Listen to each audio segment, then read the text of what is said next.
Hello everybody, Ray Garner with Garner Game here.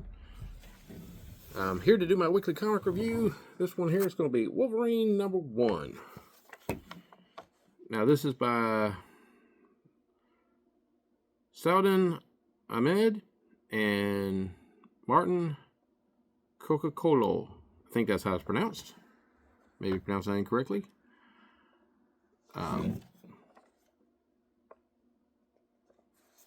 This book basically takes Wolverine back to his basics. This is kind of a Wolverine era that I liked when Wolverine wasn't the 9 invulnerable god of all mutants.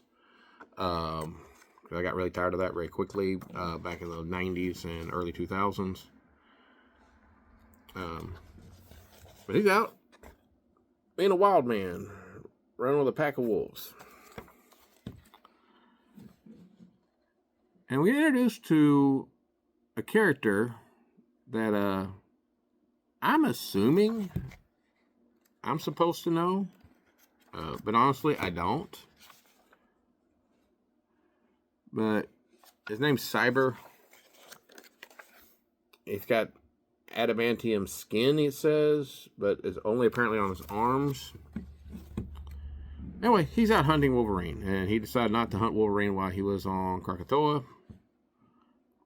But apparently he just likes killing people with his bare hands. He gets surrounded by some Mounties, puts down his gun, and then attacks them barehanded. We have Nightcrawler.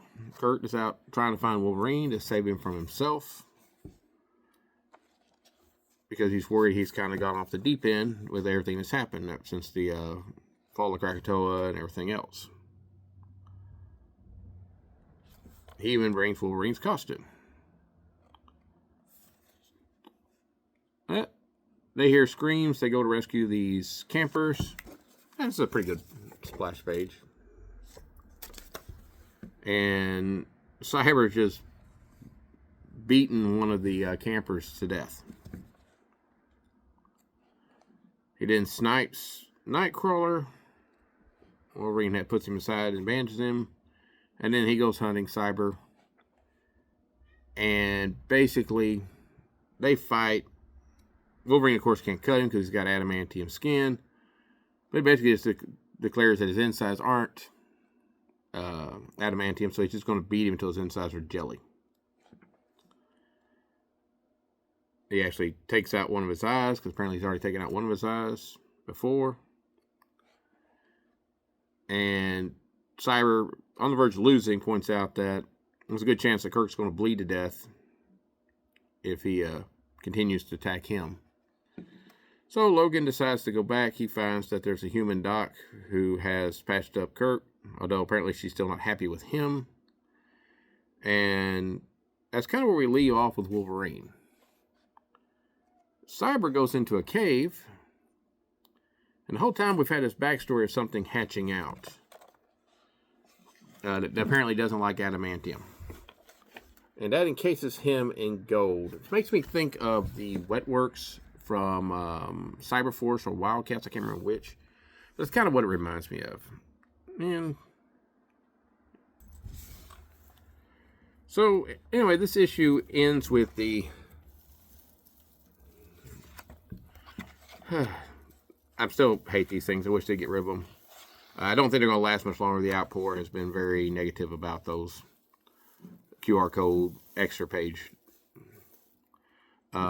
Anyway, this is a very solid Wolverine story. It gets him really back to his basics of being the wild man, the rough and tough guy of the X-Men, which is where I think he is always at the best. There's always been this move to try to make him like he's an Omega level mutant, which practically everybody is an Omega level mutant nowadays, so there's nothing special about being Omega level anymore.